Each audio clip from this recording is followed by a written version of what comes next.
I speak for a man who gave for this land, took a bullet in the back for his pay, spilled his blood in the dirt and the dust, and he's come back to say that what he has seen is hard to believe, and it does no good to just pray. Oh, he asks of us to stand, and we must end this war today.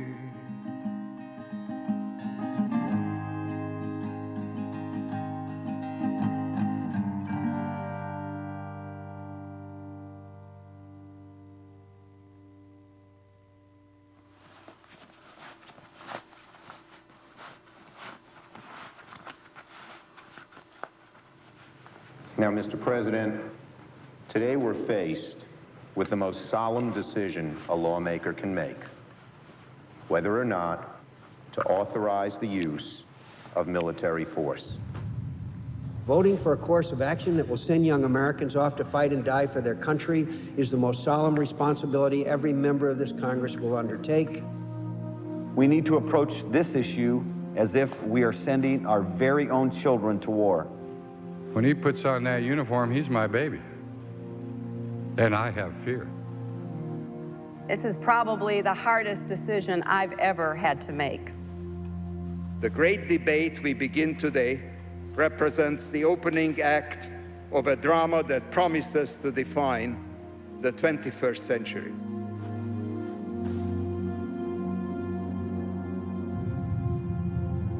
My hands tremble, but my heart still throbs.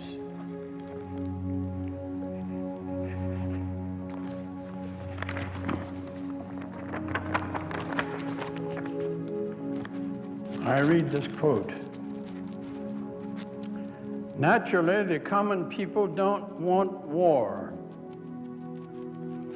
But after all, it is the leaders of a country who determine the policy. And it is always a simple matter to drag the people along, whether it is a democracy or a fascist dictatorship, or a parliament or a communist dictatorship. The people can always be brought to the bidding of the leaders. That is easy. All you have to do is tell them they're being attacked and denounce the pacifists for a lack of patriotism and exposing the country to danger. It works the same in every country. Hermann Goering, President of the Reichstag, Nazi Parliament, 1934.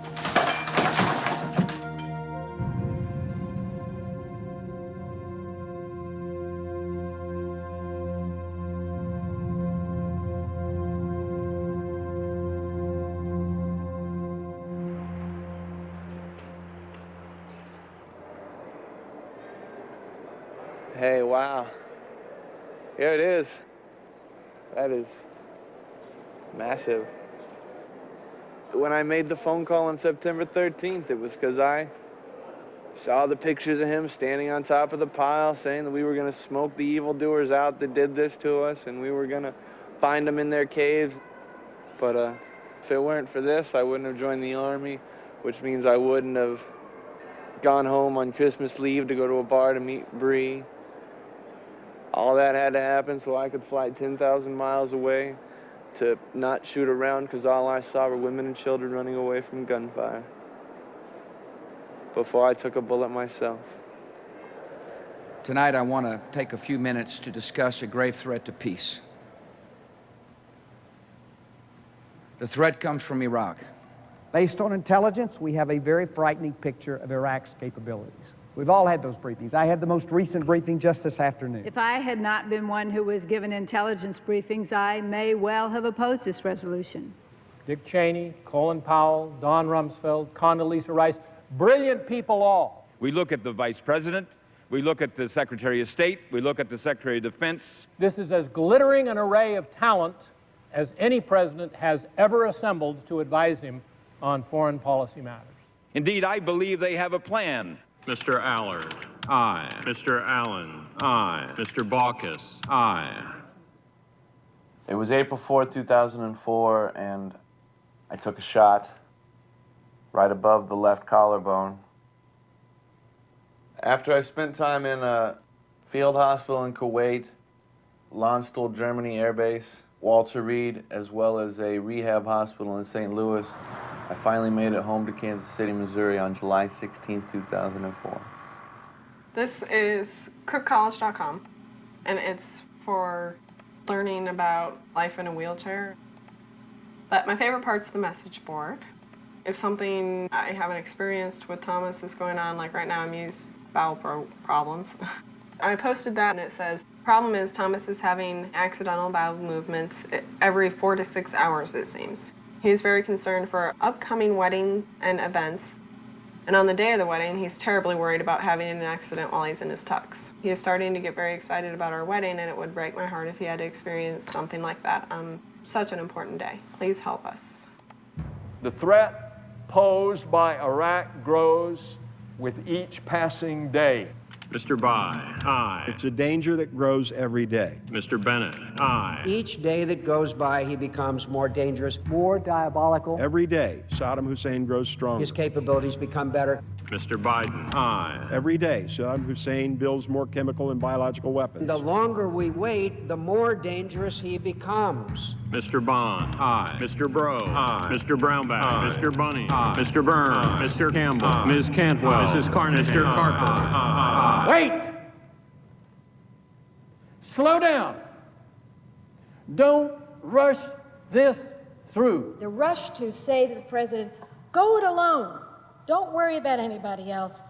I think it's hurting this debate, and I think that this debate looks political. 3 weeks before election seems to be an odd time to be authorizing war. I urge you to oppose this rush to war. It is morally wrong, financially irresponsible, and it's not in our national security interest. We have options, and we have an obligation to pursue them. Let's see, I put Timmy and Lisa here so they can be close to your mom. I think I would be stupid not to question myself to say, could I handle this? But he's very charming, and he's very caring, and I told him when he was in rehab in St. Louis, I just told him that I was going to marry him. I didn't ask him. I just thought he should know.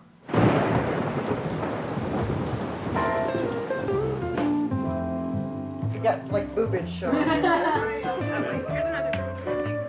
Tie in or out of in. Do you mind? Good. Woohoo!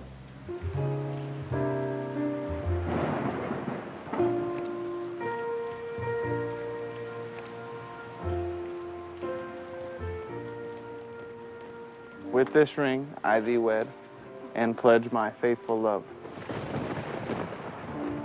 With this ring, I thee wed, and pledge my faithful love. I now pronounce you husband and wife. Ladies and gentlemen, Mr. and Mrs. Thomas Young.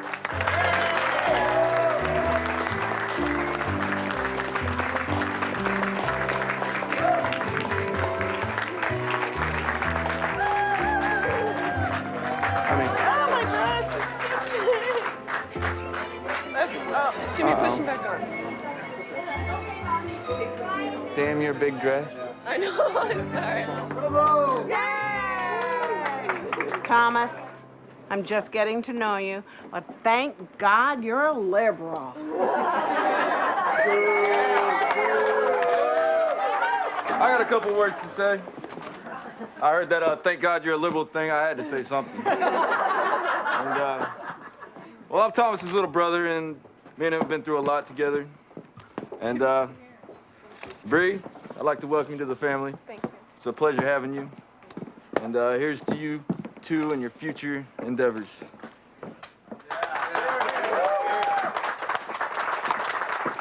I'd like to say something. I'm proud of my brother Thomas for going in the Army and being brave and going in Iraq. Is that all? Mm-hmm.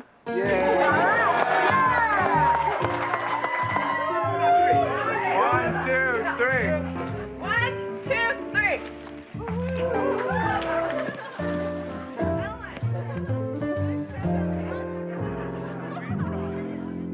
They will be dancing in the streets, waving American flags. No, this job in Iraq will be easier than what happened in Afghanistan.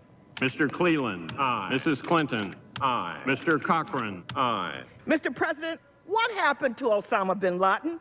Do we know how long a war in Iraq would last? Has there been any assessment for the American people of how much a war in Iraq will cost our economy?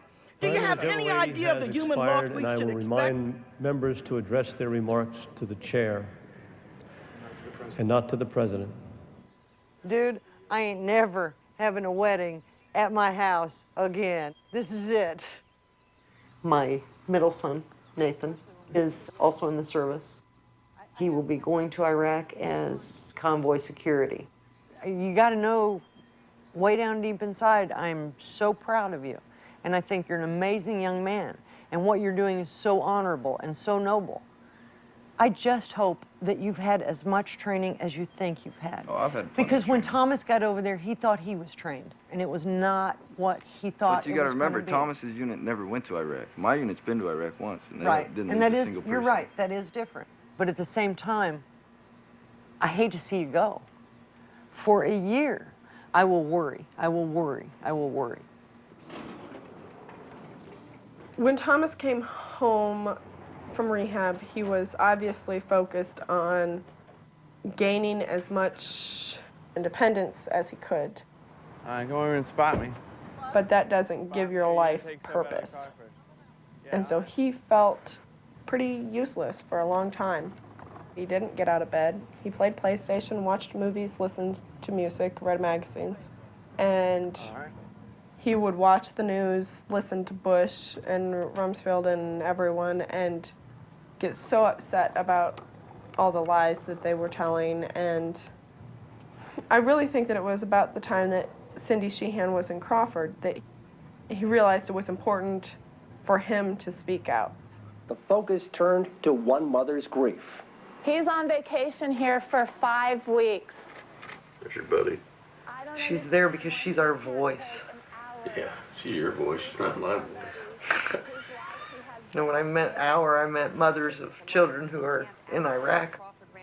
My husband's very right-wing, a very conservative Republican ditto head. She says she wants to talk to the president. He believes in Rush Limbaugh and Bill O'Reilly and, God forbid, Hannity. And he's very pro-Bush. He thinks Bush is wonderful. Yeah, he's the president. He doesn't need to talk to a woman that is way out there on the fringe. That has given everything for this country. She didn't give anything. Her son did. She gave her son. We've been talking about Cindy Sheehan. She'll join us here in the Situation Room to tell us what she wants to say to the president right now. Plus, a tropical storm expected to become a hurricane.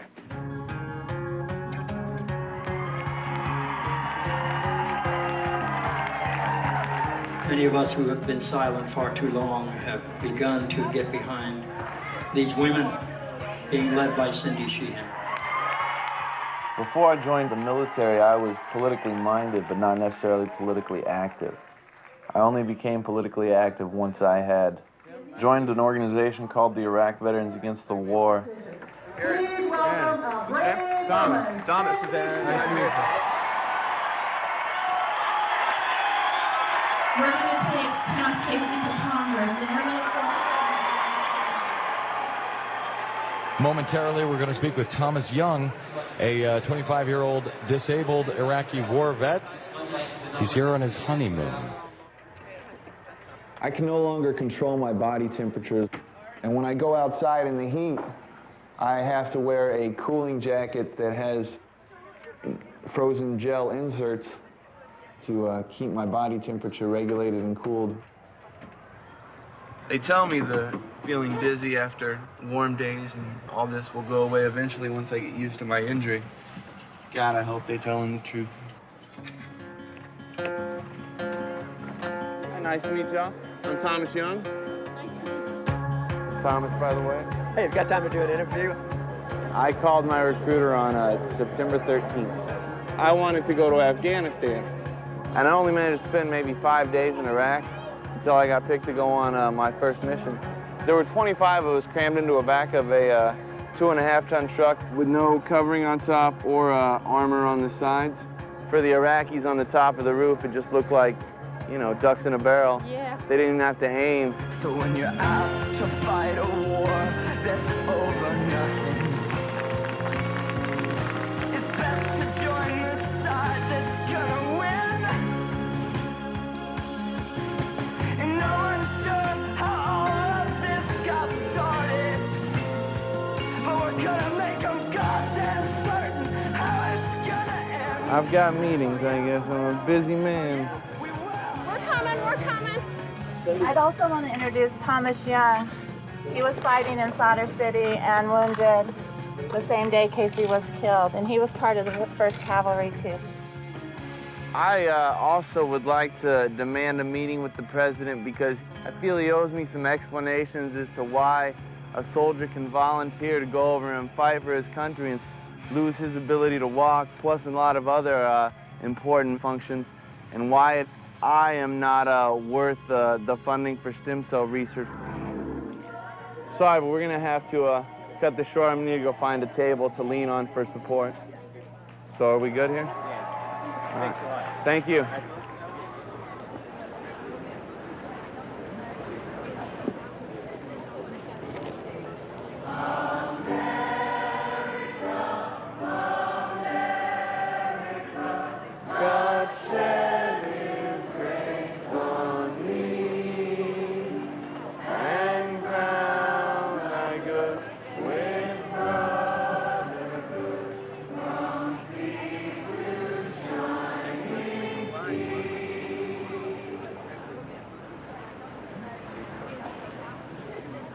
We've learned that Iraq has trained al-Qaeda members in bomb making.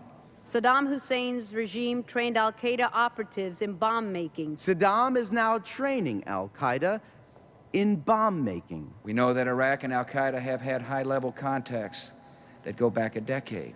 Senior level contacts between Iraq and al-Qaeda going back a decade. The Iraqi regime has been in contact with al-Qaeda for at least a decade. Saddam Hussein is harboring terrorists. Harbors these terrorists. Aid, comfort, and sanctuary to terrorists. We know that Iraq and the al-Qaeda terrorist network share a common enemy, the United States of America. Wonder if the Bushes and the people at Fox News and people like that had a big sigh of relief when the hurricane hit. I know it's a horrible tragedy, they must have said, but thank God we don't have to talk about Cindy. My pill box separates them out for the week. This is carbamazepine. It is a nerve pain medication.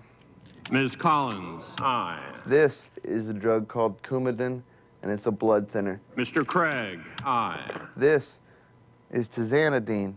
It's an antispasm medication. Mr. Crapo, aye. This is gabapentin. Mr. Daschle. It's a nerve pain medication. Aye. This is bupropion. Mr. DeWine. It's an antidepressant. Aye. This is omeprazole. Mr. Dodd. It's for morning nausea. Aye.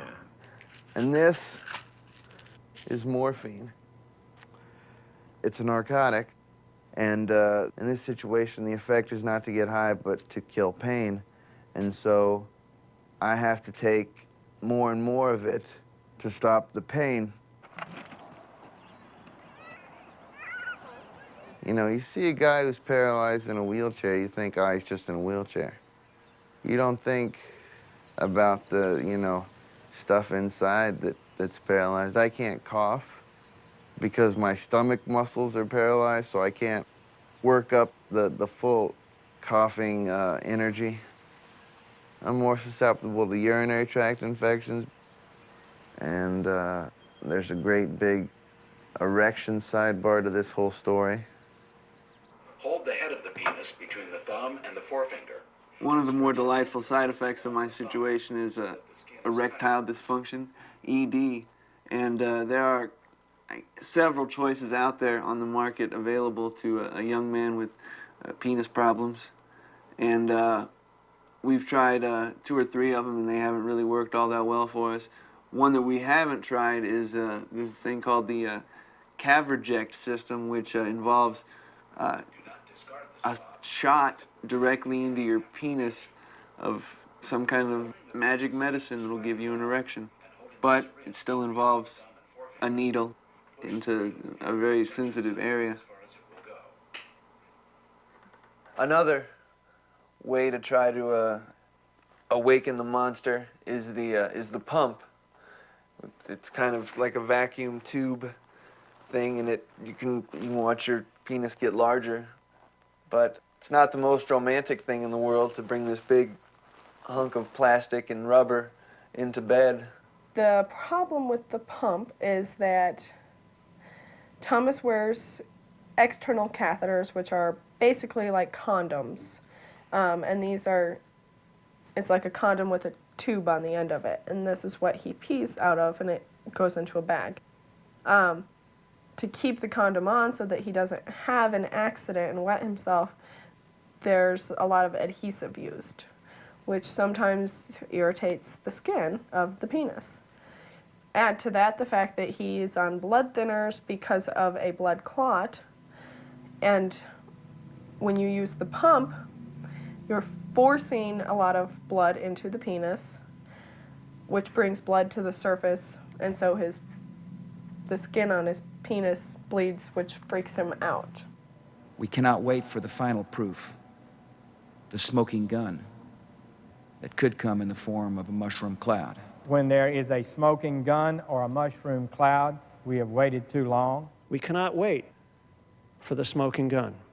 A gun smokes only after it has been fired. The gun smokes only after it is fired. A gun smokes after it's been fired. That smoking gun would be a smoking city. And the smoke of a nuclear blast would mean that we are too late. Mr. Domenici, aye. Mr. Dorgan, aye. Mr. Edwards, aye. In the name of the people of this country, in the name of the young men and women whose lives may be put on the line. Mr. Ensign, aye. Mr. Enzi, aye. By the decision that this Senate will make is too weighty, is too far-reaching, and it's only fair to the people of America who are going to be asked to give, in some instances, everything that they've got, everything they have, if a war ensues. And I tell you, my friends, I don't want that on my conscience. Not I. Over here to your left, you've got the National Cathedral on the top of the hill. You've got the Washington Monument coming up here on your left. Oh, Jesus. My head. I need that nitroglycerin stuff. We went to the emergency room last week and they put him on Clonidine, and that didn't do any good, so they put him on nitroglycerin gel. Yeah, just half an inch. The scary thing about it with the spinal cord injury is their blood pressure is so low anyway normally that his blood pressure will shoot up to like 200 over 140. And then if he takes Clonidine or uses nitroglycerin, it can bottom out at like 70 over 36, just like that. It's going back up. It's going. Stop. Stop. Yeah, man. Take it off. Take it off. Let's just go inside and just look at it. Stop. I'm just sliding it off. It's easier to slide it back on. I speak for a man who gave for this land, took a bullet in the back for his pain. He spilled his blood in the dirt and the dust, and he's come back to say what he has seen is hard to believe, and it does no good to just pray. All he asked of us to stand, and we must end this war today. He could have been there. I'm sorry, I can't.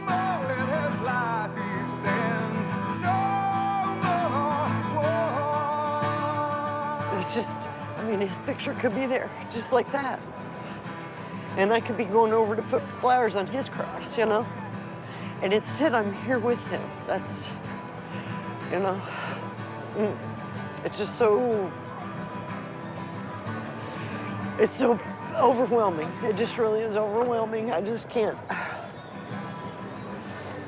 These are just pictures to so many people. They're not babies, they're not kids, they're not fathers and brothers.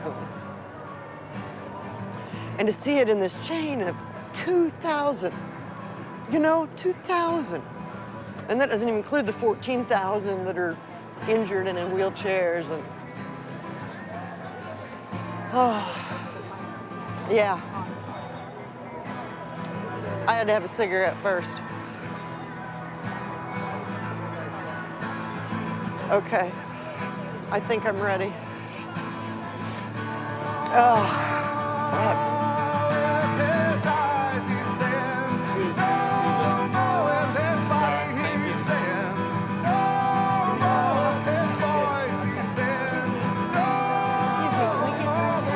Gimp on the way. Hey, brother, welcome home. Thank you. Yeah, this is Dennis. He's a Vietnam vet, too. All right. Nice to meet you. Thank you for speaking out. You know, I understand it was the same for us. You can tell the truth, be branded a traitor, or you internalize and self-destruct. Yeah, I'm glad you're here, man. What happened to her? Shot underneath the collarbone that severed my spinal cord, paralyzed from the chest down. Man, sorry to hear that. Well, you're gonna have a sore ass the rest of your life. Yeah. Oh, when I signed up, I was at Fort Hood, so I trained in the woods. There's not woods and grass in Iraq. I'm Kathy. I'm Thomas's mom. Oh, hi, I'm Kelly. Nice to meet you, Elizabeth. Do you guys have someone? We were in Iraq. You were in Iraq. Oh, wow.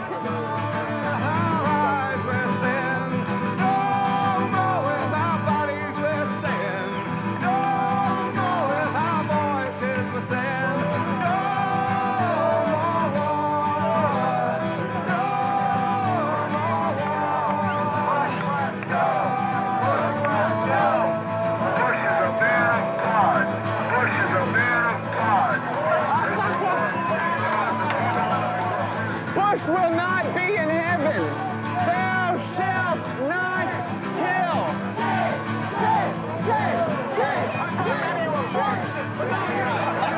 All right. I can walk and kick your ass. Go yourself. Go yourself.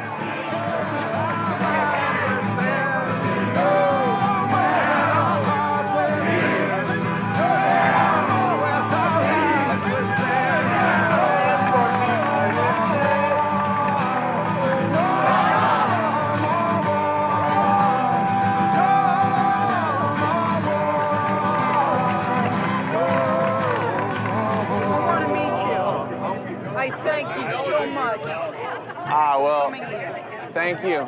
No, And I'm terribly sorry for your loss. thank you. But you know what? I'm glad you're alive.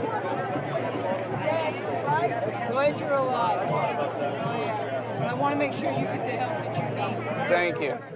I noticed in Washington when we were there with the Gold Star Mothers for Peace and the MFSO, whose babies have not come home, whose husbands have not come home, I noticed them touching Thomas, kissing him, hugging him, wanting to be near him. And I think there was a connection there because he came home and their family members didn't.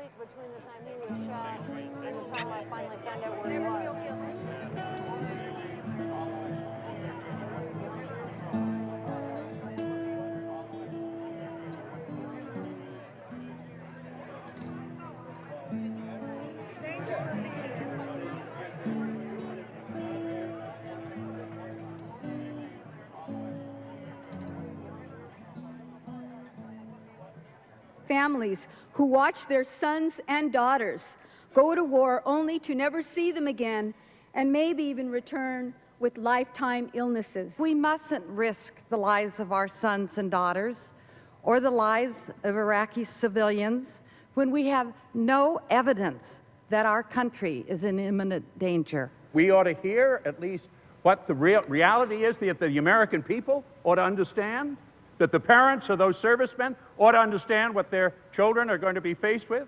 Mrs. Feinstein. Aye. Mr. Fitzgerald. Aye. Mr. Frist. Aye. Saddam Hussein is a homicidal dictator who is addicted to weapons of mass destruction. Saddam Hussein is cruel, repressive, evil. Not since Hitler and not since Stalin have we seen so much evil. Saddam is a 20th century Adolf Hitler. I see the next Hitler in Saddam Hussein. Saddam Hussein possesses today an arsenal of weapons far, far more dangerous to the whole world than Hitler ever possessed. Mr. Graham of Texas. Aye. Mr. Grassley. Aye. Mr. Gregg. Aye. I tell people I like Top Gun way more than the average person. Oh shit, I tell people that's my favorite movie. They're like, why? And I'm like, they got everything. Action, Iceman, adventure, comedy, drama, horror. The volleyball scene? We reenacted the volleyball scene in Kosovo. We did it in Iraq. Me and my buddy Tim, we were like, all right, let's flex and go real slow when we're serving the ball. We couldn't hit it over the net. We did a high That was five. Top Gun. Yeah. Best movie ever made. Now I'm working for Bobby Moeller, who you're about to meet. Bobby, he's a Vietnam vet. He was a Marine officer who was shot through the spine, a lot like yourself. And he's been in a wheelchair for almost 35 years. Bobby Hey, Moeller. guys. How you doing? on it. This is Thomas Young. Hey, Thomas. Nice to meet you, sir. Nice to meet you, man. I've heard quite a bit in the last couple of days about you. You've been hanging out with this bandito. So, Did you go to the demonstration? yeah, we marched. You know, you go to a parade, you go to a demo, wheelchairs up front. You know, standard routine. You put the gimps on the front end of the game because Somebody else who says gimps. that's the visual. You know, they gotta have the visual. You know, when you got shot, what was it like? All of a sudden, my body just went completely numb. I couldn't feel anything. I dropped my M16. I tried to pick it back up, but I couldn't move my hands. Where'd you get shot? Right underneath the left collarbone. That's where I got shot. Bullet came here and went through the spinal cord as it went out. So we got the angle and the trajectories were a little bit different, but we got very similar things. Shortly after that, I was out for about a week. Woke up in Walter Reed Army Hospital, and that was where they kind of started to do a little rehab with me. I had a physical and an occupational therapist. They would come and they'd take me out of my bed and put me in this weird chair and just leave me there for 2 hours. That was my physical therapy at the very beginning. How long were you in the hospital? Let's see, a week and a half in Germany, a month, about 2.5, 3 months, separated over different hospitals.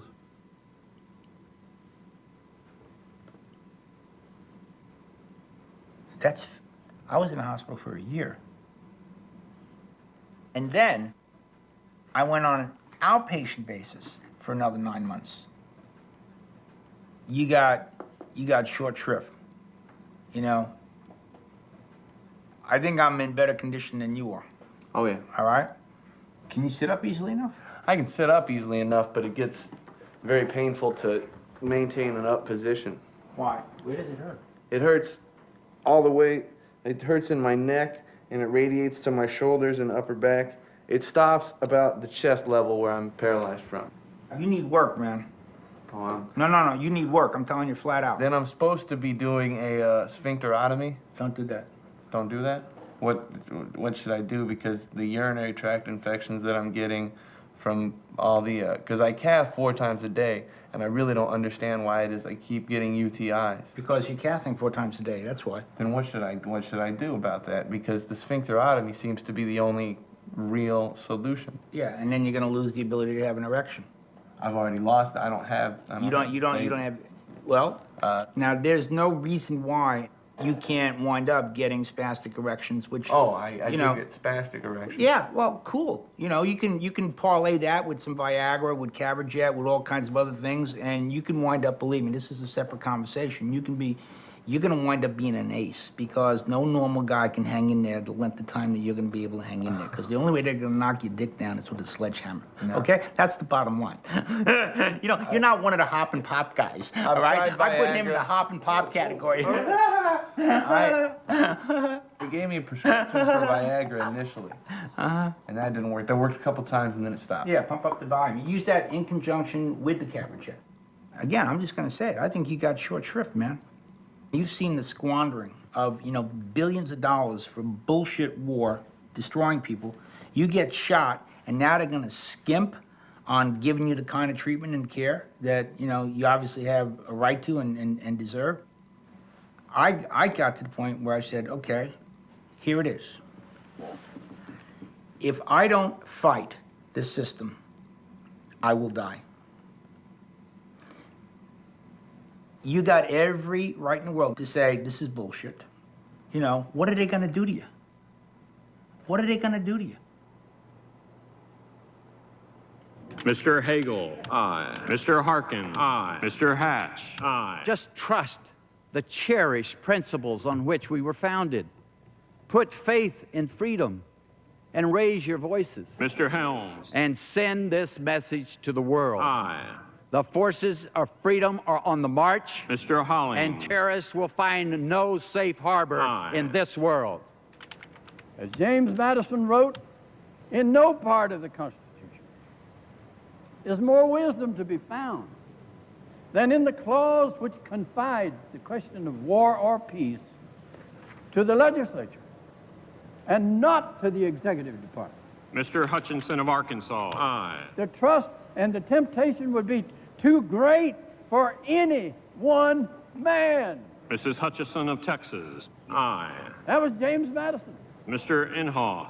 The trust and the temptation would be too great for any one man. Aye.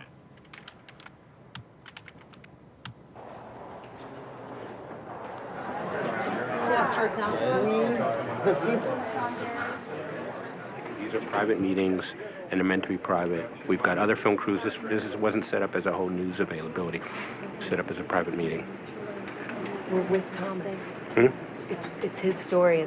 I know, but there's other film crews here as well. Yeah, but he's an Iraq War veteran who's come back paralyzed from the chest down, and this is his story. Thank you. Pardon the bluntness here, but I haven't seen a whole lot of action out of this office. I understand frustration, anger if Senator Feinstein has not changed her position over the past year. I certainly understand and appreciate it. Meanwhile, in Iraq, things have gotten dramatically worse. Deaths have mounted, the violence continues. This office is not representative of the will of the California people. The best that I can do is let you all know that she hears you and that I hear you and that that the concerns you have are passed on to her. We're not going to be quiet. Mhm. We want every senator and House member on the Hill to know, to be on notice that we are going to go home and we are going to start to get loud. I understand that people want her to say right now that this is the date I choose. She's not prepared to do that.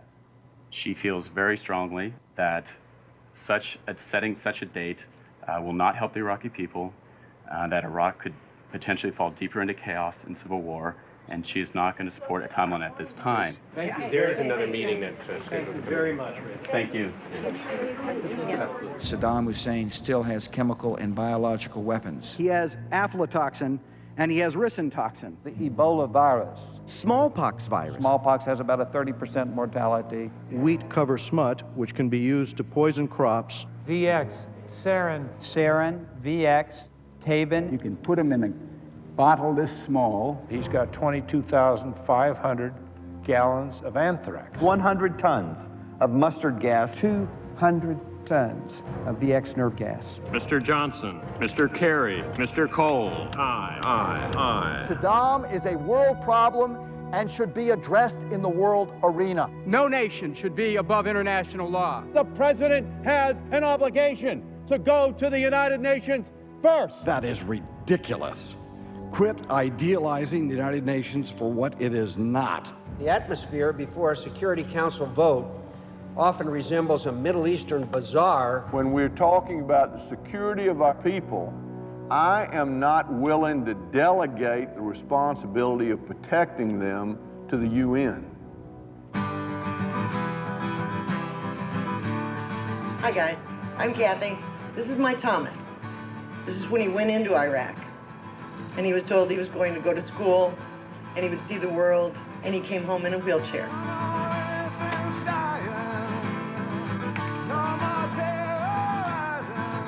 It bothers us to see not only how he's handling the war, but the problems we face don't seem to get through to them. They don't seem to care because they don't have any personal investment in the war. This is my son Nathan. He deploys in November. He's going to Iraq. Each and every one of you is going to have to work hard if you want to try to bring about a change. We're still losing 500 every 6-7 months, 2 a day still. I hope my fellow soldiers are starting to realize that supporting President Bush is a little like chickens voting for Colonel Sanders. We've also discovered through intelligence that Iraq has a growing fleet of manned and unmanned aerial vehicles. Unmanned aerial vehicles. Unmanned aerial vehicles. UAVs. Unmanned aerial vehicles. Small, unmanned aerial vehicles. That is to say, model airplanes. That could be used to disperse chemical or biological weapons across broad areas. Capable of delivering chemical and biological warfare agents Across broad areas. over wide territories. Mr. Kyle? Aye. Ms. Landrieu? Aye. Mr. Lieberman? Aye. Mrs. Lincoln? Aye. Mr. Lott? Aye. Are we ready for this trip? Sure, but I have to say goodbye to my dog. Hunter! Hunter, baby! Come feel my boy, come here. Thomas and I, we had a lot in common. Calm down, Hunter. Calm down. Our upbringing affected us both, and that we came out very similar as far as attitudes on the world. We both moved around a lot. Our families moved quite a bit, and both of our mothers have been married a few times, and are currently both very happily married. I got all Tommy's stuff loaded up, and I have bottles of water. Some of them are frozen, so they can thaw throughout them. Excellent. And snacky food. Okay. Bye. All right, bye. I wonder what Nathan's going through right now before he gets ready to fly out. I think Nathan's probably ready to go, and he's strong and doesn't have the same issues we have with all this.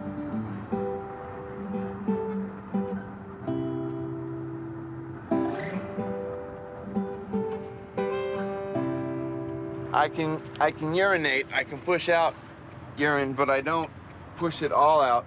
A lot of it still stays stored in my bladder. And so the reason for the cathing is to insert a catheter into my penis to drain out that excess urine. Because if it's kept in there, it will crystallize and harden and play a part in urinary tract infections. Okay, what do I need to do? All right. I'm gonna lift up and you're gonna sit that under me. Okay. Okay. Okay. Oh, this is hard to do from this angle. Help me out here, Mom? Yeah. Must be hard to do. I may need to change those. Okay, now, in this bag, you're gonna take this lube out. Okay. Instead of lubing up the end of that, you're going to lube the head of the penis. Okay. Because it uses less lube. You're just gonna lube right over the hole. Like that? And now you're just gonna insert the catheter. And I really kind of wanted you to put the glove on the hand that was going to put the catheter in. But, okay. You seriously can push it in a little quicker than that. No, I can't. Are you nervous? Yeah. Oh. I've never done this before. Okay. Is it coming out? Yeah, it's coming out. Oh. Hey, Mom. We generally tend to watch what goes on up there. I'm trying to move it so it doesn't just go everywhere. Good plan. I saw it that worked swimmingly. Look at that. You got pee on your hand. I know. You know what? It's not the first time I've had your pee on my hand.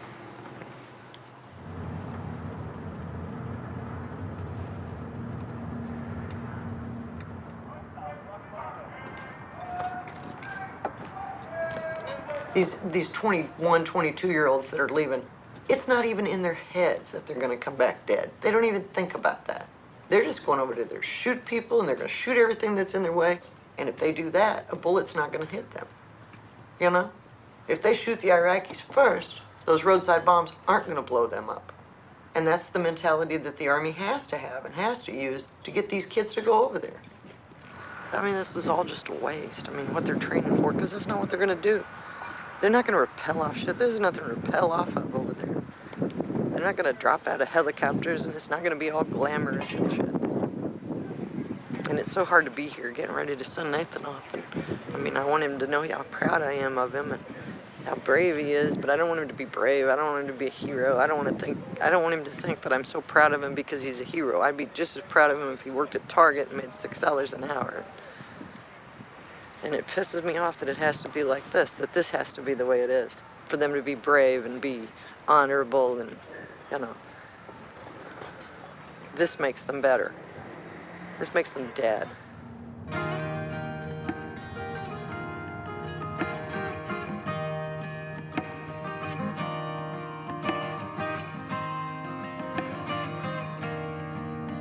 We were close as kids.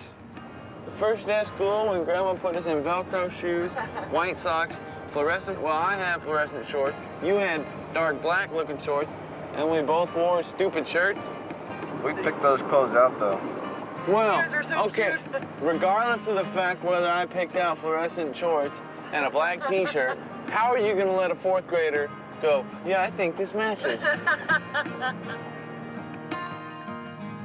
Now I guess we have these experiences that we share, and we've become closer again.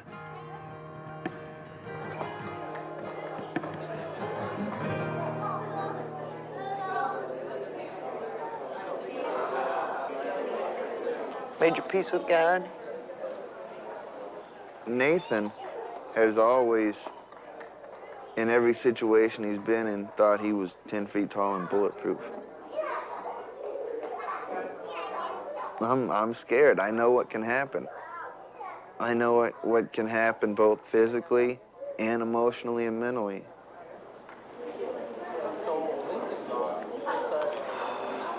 And I couldn't let him see that because that was the time for him to have his mom cry and be scared over it. You got a phone card with you? Just call me every chance you get. Let me know you're safe. I'm all right. I couldn't let him, the guy that he looks up to so much, see that he was scared. Let me know what you need and I'll send it. It's very scary having him go. And many people have suggested that I could get him out because Thomas has been injured, you know, and I could. Nathan could get out, but he doesn't want to. He wants to go. Come on, one more hug. All right. There you go. Okay, both hands and everything.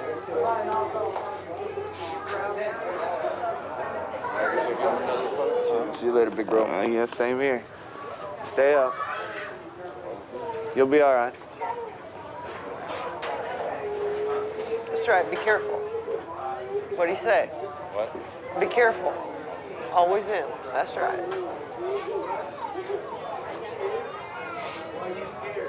I'm out of here. Okay, bye, baby. I love you.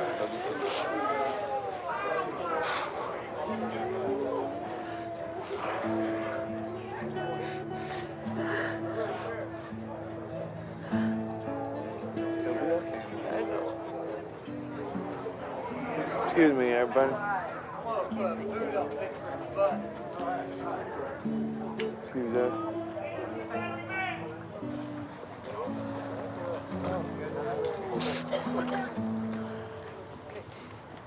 Battery, attention.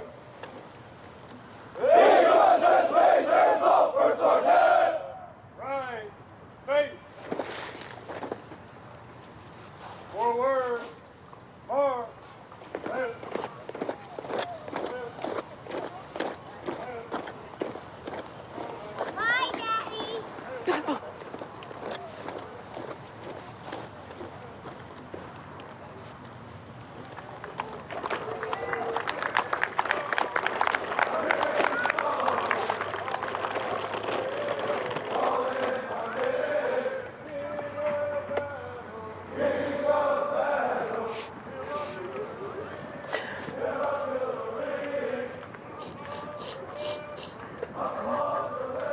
He'll be okay.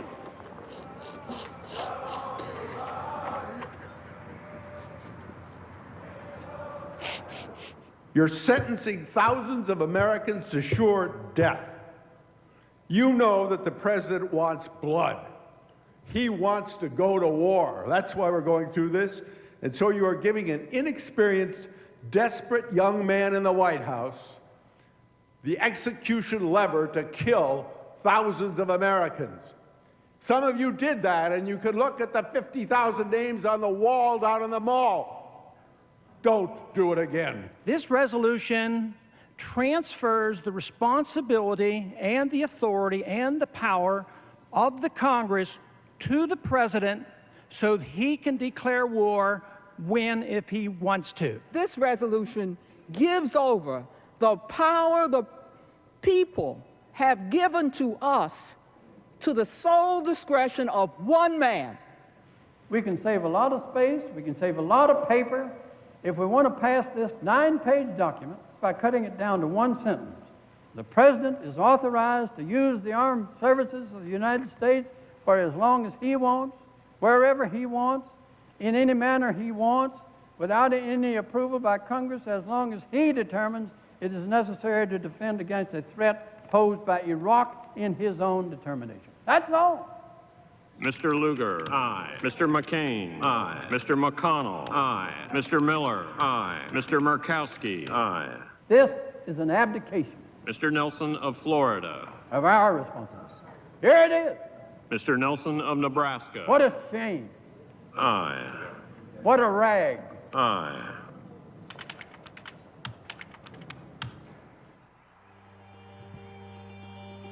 There are a lot of times that I sit back there in my back bedroom, laying in bed, just crying with very little control. Usually happens after my body does something to show how much it disagrees with me. Happens sometimes when I watch people walk down the street. I'm jealous of people that can walk.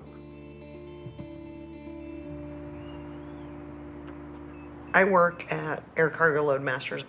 First thing I do is check my email.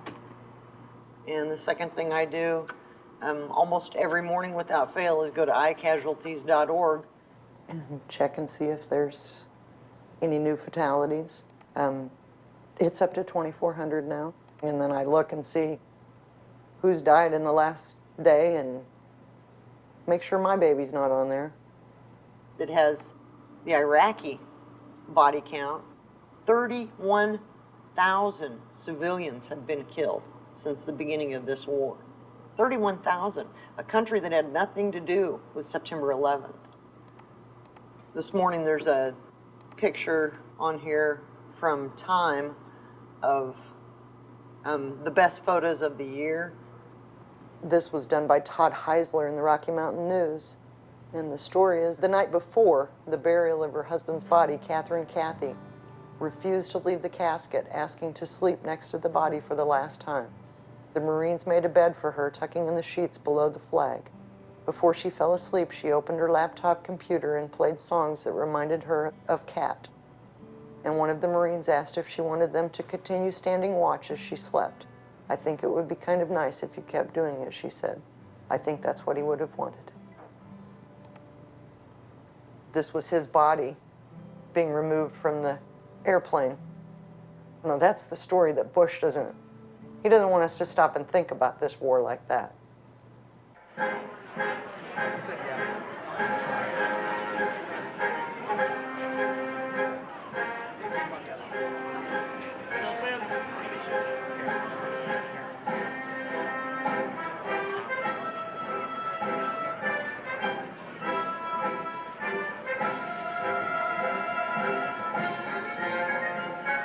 Those weapons of mass destruction got to be somewhere.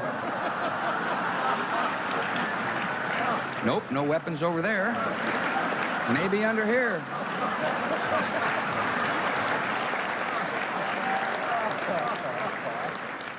I said to him the other day, George, if you really want to end tyranny in the world, you're going to have to stay up later. Ladies and gentlemen, I am a desperate housewife.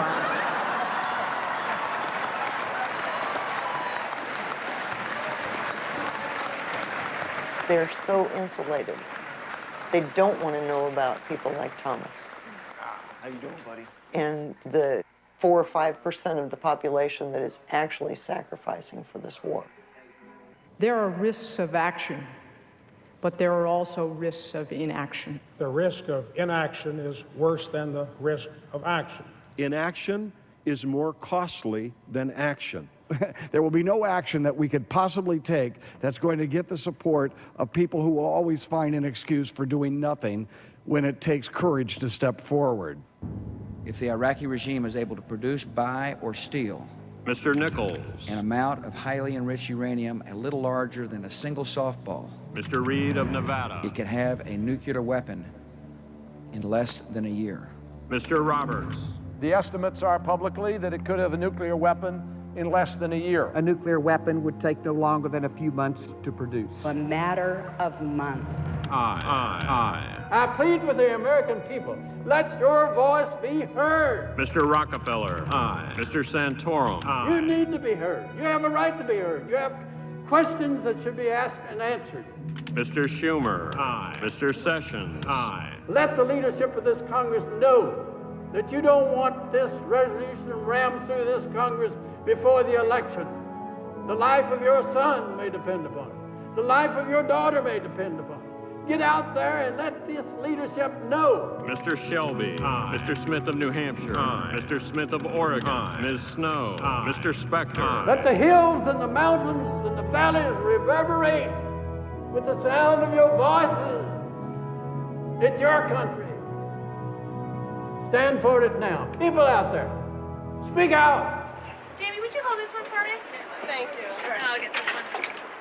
Fantastic. How was your trip? Oh, it was great. Good. You okay there, Bill, or you want to move him over a little bit? No, that's working. I just don't think this war was necessary. So you don't feel that you're undermining our troops by saying what you're saying? Well, I have a brother who's over there right now. Oh? So it bothers me to think that people, I guess, try to undermine my patriotism and whatnot when I have a brother who's over there that I really don't want to see anything bad happen to. Mm-hmm. Had you not been shot, paralyzed, is it conceivable, do you think, that you would have been speaking out against the war? I had friends who died unnecessarily in this war, so I would still speak out. Although I probably wouldn't have as firm a leg to stand on or chair to sit in. Thank you so much, Thomas. Thank you. Hey, Alex, what's up? It's Thomas.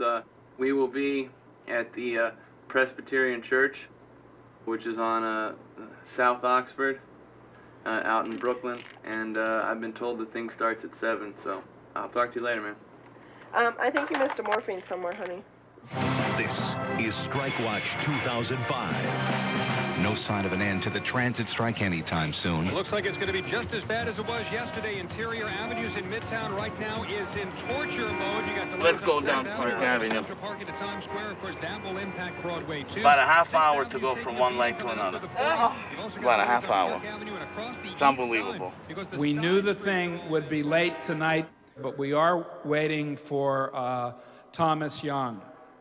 So how long you served there? In Iraq, I was there for 5 days. And you got hurt right away? Got shot pretty quick, yeah. Jesus Christ. So thank you for being patient. The good news is that the Lafayette Inspirational Ensemble is in the house. Suicide bombers? No, I was in a truck and just got caught by an AK-47 round. Jesus Christ.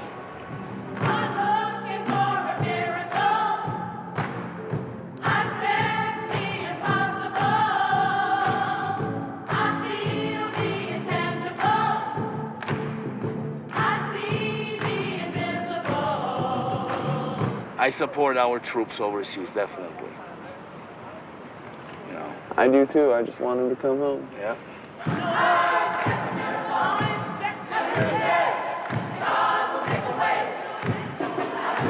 I'll be honest with you. I wasn't born here. I come from the former USSR, Soviet Union. And my parents brought me here when I was 13 years old. I came from a country called Georgia. Thank God that we ended up here because this is the greatest country in the world. I mean, there's no better country. Even though we don't have 100% democracy, I'd say about 50%.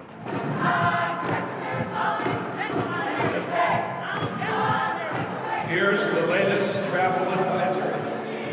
They are on Brooklyn soil.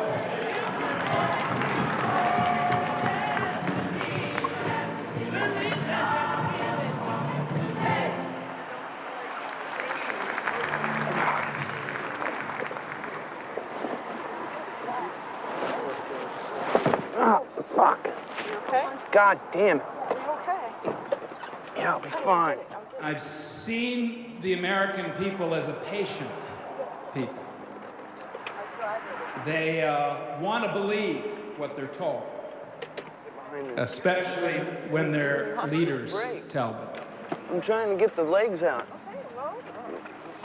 But even patience has a limit. Because the brakes had been taken off. And it's my sense that the American people have met that limit. And I'm going to ask you to greet our guest of honor tonight, Thomas Young.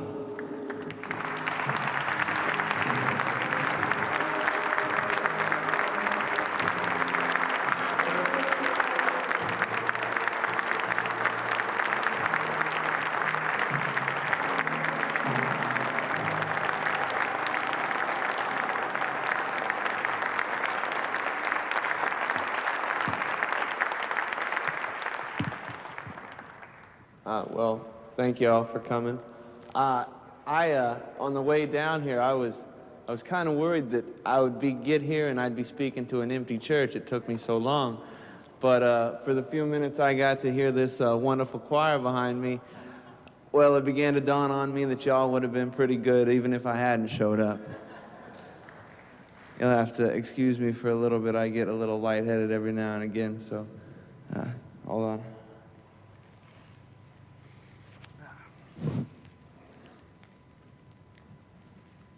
I'd also like that during this speech I may say the word a lot and stammer a little bit, so forgive me for sounding a bit presidential.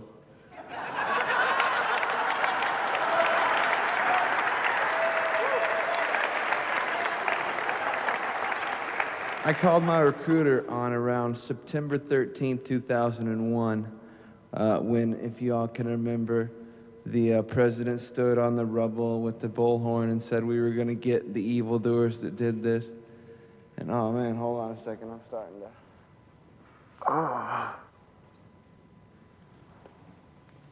Yeah. We're good.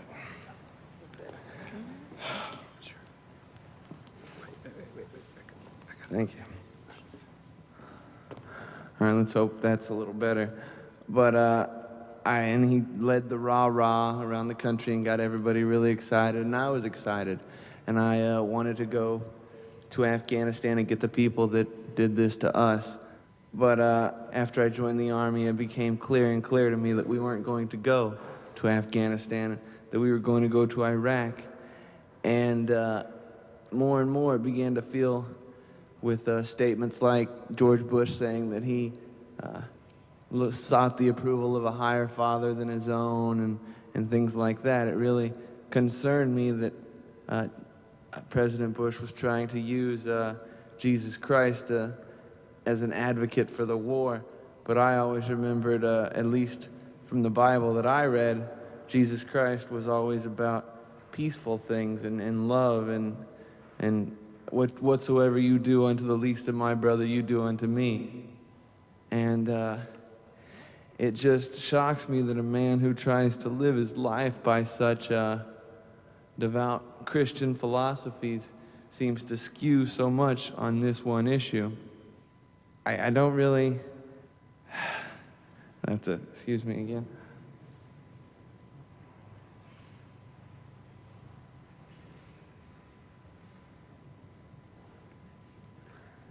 Sorry, it's a little hard to regulate my body temperature, and it is hot up here.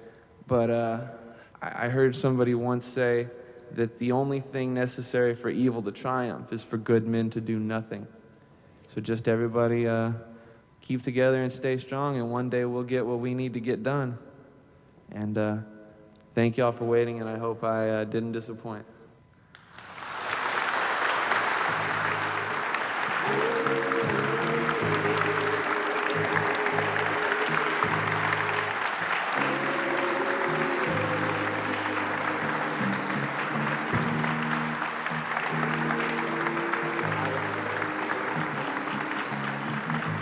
What is our post-Saddam strategy? In a country that has separatist desires by Kurds and Shiites, how long will we stay? How much will it cost? How will we pay for this? Are the estimates of $200 billion to prosecute this war the floor or the ceiling? We must focus on building our own economy before we worry about Iraq's economy after we invade Iraq. The Army's chief goal is to get you in, but once it comes time for you to get out, they don't really care if they take care of you or not.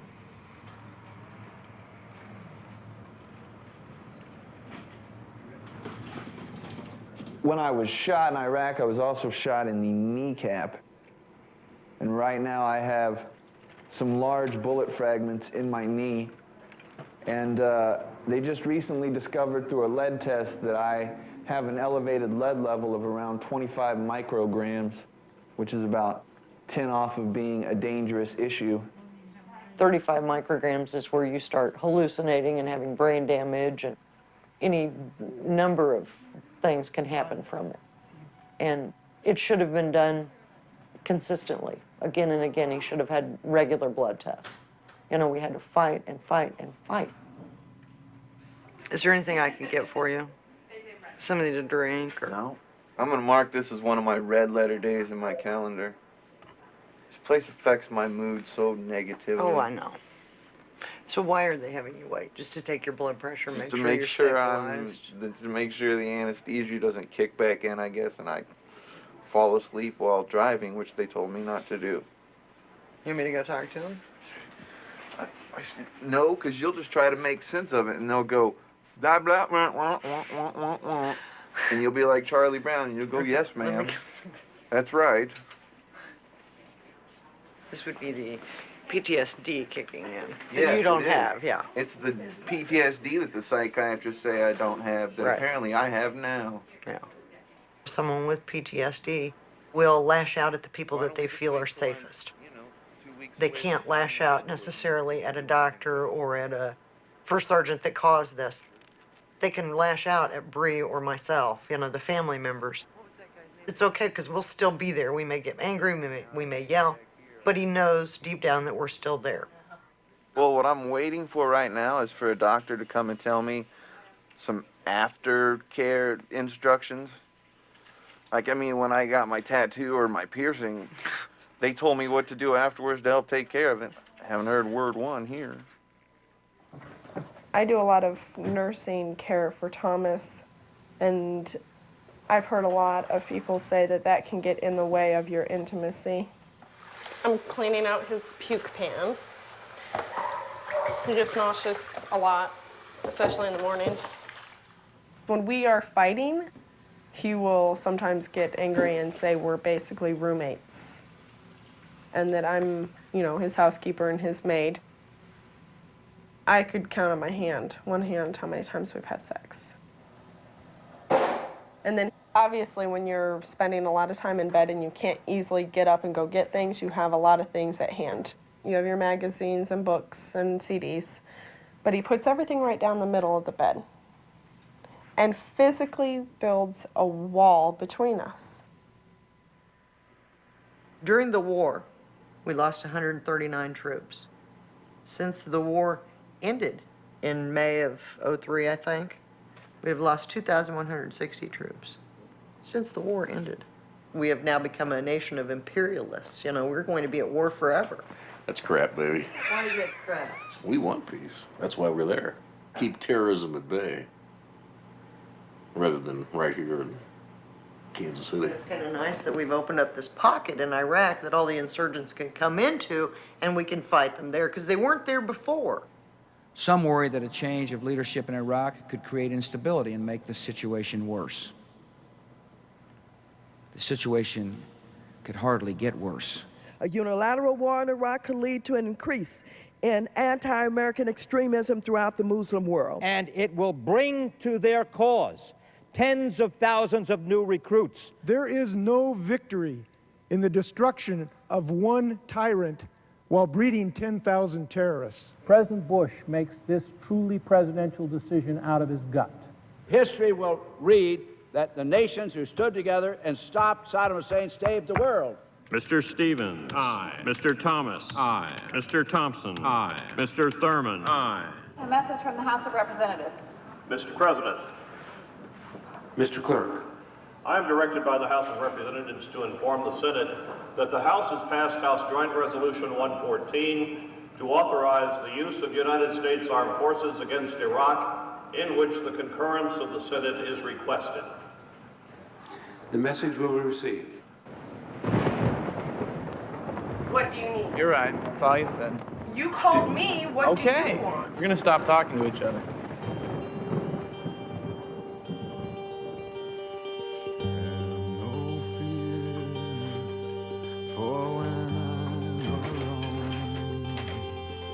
I'll be better off than I was before. I'm working in a comedy club, waiting tables. I really like it. It's one of my favorite jobs I think I've had. Thomas and I are around each other a lot, so that kind of works on each other's nerves. Long nights allow me to feel I'm falling. I am falling, the lights go out. Let me feel I'm falling. I am falling safely to the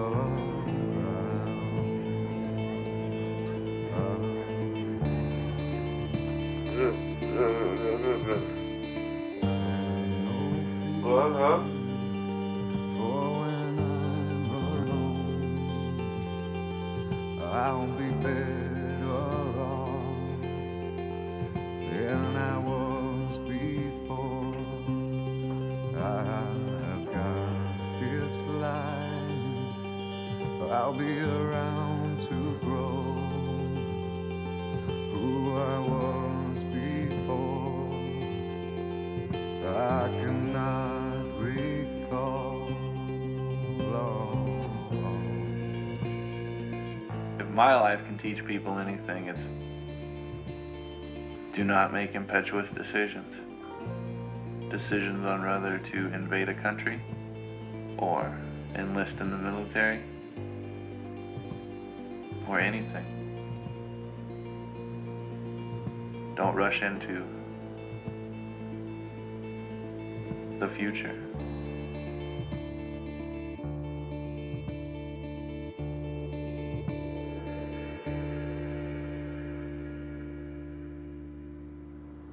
Well, I'm in my new apartment, my one-room studio, small apartment.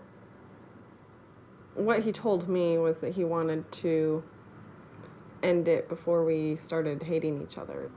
We got to the point where we would start talking, and slowly the conversation would turn into a bicker.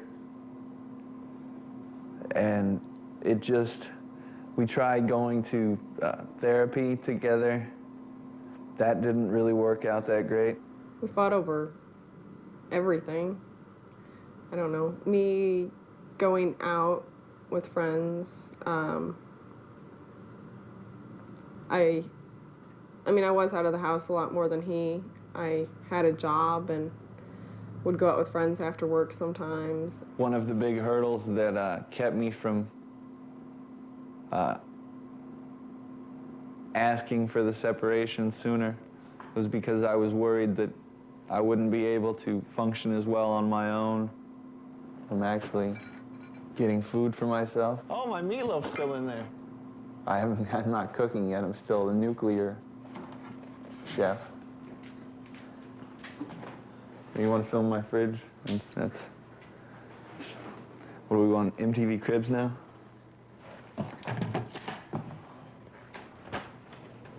I don't really understand why they give you an award for getting shot, but they do, and that's what that is. My wife liked to have these kind of things up on display. Like this machine autographed certificate of appreciation from our president. I already know I got shot. I have an everyday reminder of it. I don't need to come out here to my living room and see a flag and a Purple Heart to tell me what situation I'm in.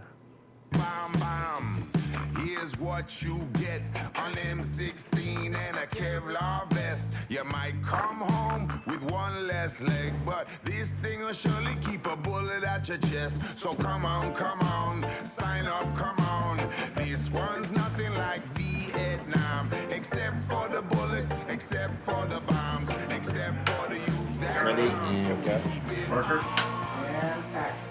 I was paralyzed in Iraq, and I came home to find Jim Talent opposes the stem cell research that could help me walk again. I'm Claire McCaskill, and I approve this message. Mr. Torricelli. Aye. Mr. Voinovich. Aye. Mr. Warner. Aye. The ayes are 77. The nays are 23. The joint resolution is passed. This will be a blot on the Congress and the Chief Executive of the United States forever for having cast a political vote to send our men and women to war and to possible death in a country that never attacked us, a country that never invaded us, a country that did not, I say did not, then and does not now constitute a threat to my country. Absolutely. I've been in this Senate now, I'm in my 48th year. I've cast over 17,000 roll call votes. Wow. In this 48 years. And that was the most important vote I have ever cast. I stood, and 22 other senators stood with me. No, we will not turn this power to declare war, which the Constitution says Congress shall have the power to declare war. Article 1? Absolutely. Section 8. So that was no problem to me. I stood with the Constitution, I'm proud of it. And there were 23 of us. The immortal 23. I often refer to it in that way. And let me show you that vote.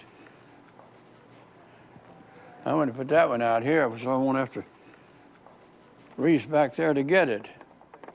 Now I'm going to read you the names of these. The immortal 23? The immortal 23. All right, here we are. HJ Res 114. That's the resolution. Senators voting in the negative. Here are the 23. Akaka. Mr. Akaka, no. Bingaman. Mr. Bingaman, no. Boxer. Mrs. Boxer, no. Byrd. B-Y-R-D, right there. Mr. Byrd, no. Chafee. Republican. He's a good man. Mr. Chafee, no. He stood with us. Conrad. Mr. Conrad, no. What's that one? Like John Corzine? Corzine, yes. Mr. Corzine, no. I don't have my glasses on. What's that one there? Dayton? Dayton, yeah. God bless him. He's leaving us after this year. Mr. Dayton, no. Who's that? That's Senator Durbin. Durbin? This one? Senator Feingold. Feingold? That'd be Bob Graham from Florida, I think, Senator. Yes, it would be. Mr. Durbin, no. Mr. Feingold, no. Mr. Graham of Florida, no. We go all the way down here to Daniel Inouye. Mr. Inouye, Yeah, there's a man who has really sacrificed. He gave his arm. From Hawaii, yeah. no. Yes, sir. He's a real hero. It's another one of my heroes, Jim Jeffords. Senator you bet. Jeffords, the Yeah, one that switched sides of the aisle. He's one of my heroes, too. Mr. Jeffords, no. Kennedy, Leahy, and Levin. Mr. Kennedy, Mr. Leahy, Mr. Levin, no, no, no. McCoskey. Ms. Mikulski, no. Murray. Mrs. Murray, Hattie Murray. no. Reed from Rhode Island. Sarbanes. Mr. Reed of Rhode Island, no. Mr. Sarbanes, no. Stabenow. Yeah, Debbie Stabenow. Miss Stabenow, no. Wellstone, that's the man who gave his life shortly thereafter. And then Wyden. And Wyden, he's still here. Mr. Wellstone, no. Mr. Wyden, no. 23. 77 to 23. The immortal 23. Our founders would be so proud. Thank you for your service. Man, you've made a great sacrifice. You served your country well. As of you, sir. Thank you, thank you, thank you, thank you.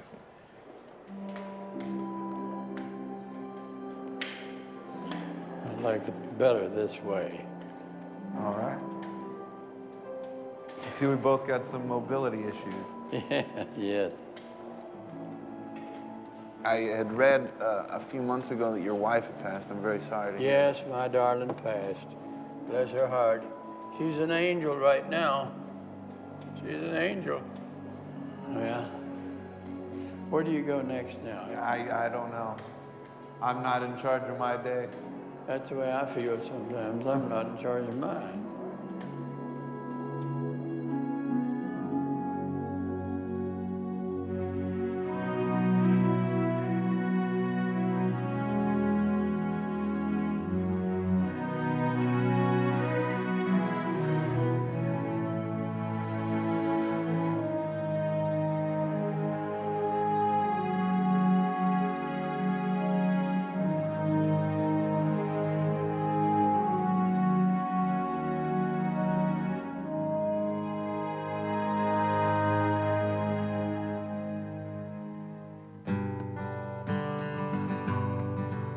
I speak for